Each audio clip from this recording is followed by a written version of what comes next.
Pokemon Legends Arceus introduced dozens of characters, all of whom are kind of familiar. Being a game that takes place in the past, most every character is pretty obviously the ancestor of a pre-existing character, except for the two most important, Adamant and Irida. I've maintained since their initial reveal that these two just might be completely unrelated to anybody we know. It helps them to stand on their own. There's also the fact that Legends Arceus is meant to be Game Freak's version of a Sinnoh remake, so these characters are meant to evoke feelings of one we met in the original Diamond and Pearl as well as a few other games, either through hair colors and styles that are almost exactly the same, or partner Pokemon that they travel with. In all of these characters, there's no subtlety. They're not trying to hide anything, but with Adamant and Irida, their appearance doesn't give any clear indicators to who their descendants might be. Their signature Pokemon, being Leafeon and Glaceon respectively, don't really give us any hints either, and the way that their stories end by the time we bring peace to Hisui doesn't give much to go off of, even with the release of the Daybreak update, which is about 2 hours of storied content plus some post-game challenges. But there is one line of dialogue I found interesting that started evolving into some kind of theory. While we're helping Mai investigate the appearance of massive mass outbreaks, Adamant shows up to help. As he leaves, he tells us,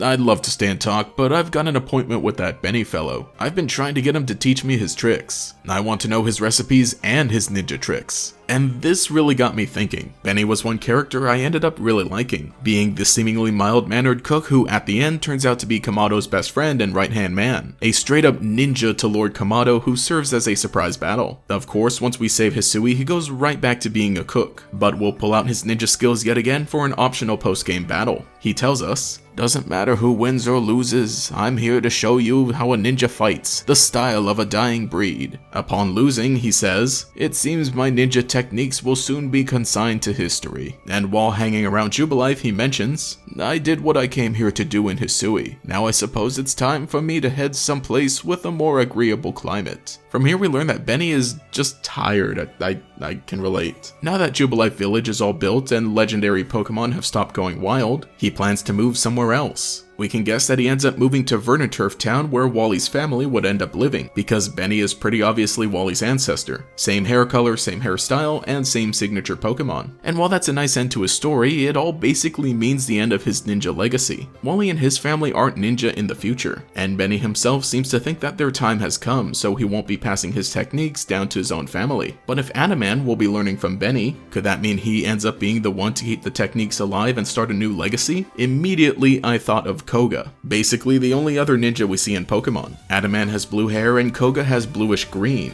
and they don't look completely unrelated. I was ready to run with this theory and look into it, but I was hit with a Pokemon fan's greatest enemy: cold, hard facts. Sure, it seems cool that we're told in the old games that Koga is skilled at making medicines for his Pokemon, just like the crafting we see in Legends Arceus. So that looks like a neat little connection, but we're also told that Toxic is a technique passed down through Koga's family for 400 years. While Pokemon Legends Arceus takes place in the past, it's up in the air exactly how long ago it was. But it's probably less than 400 years, closer to 200 years. Pokemon fans with expertise in historical knowledge have already basically pinpointed the time period Legends Arceus takes place in. And on top of that, Adamant doesn't seem to have a fascination with poison Pokemon, though I suppose you could say that other members of the Diamond Clan do. Melly uses exclusively poison Pokemon, and Mai uses a Crobat, which later on ends up becoming Koga's ace Pokemon. So if the time period of 400 years were to match up exactly, it doesn't, but let's just say it does, I guess you could say Adamant just turned the whole Diamond Clan into a ninja clan, some of who made it to Kanto in the following years. But that feels like so much of a stretch. Even then, the ninja techniques Benny uses are more so based on illusion and stealth, because he's the one who teaches you about smoke bombs, which he's a master of, and owns primarily psychic Pokemon as well as a Mismagius, which is said to create illusions. Yes, Koga did also use smoke and illusions, as well as his daughter Janine, but their most effective tactic seems to be inflicting poison,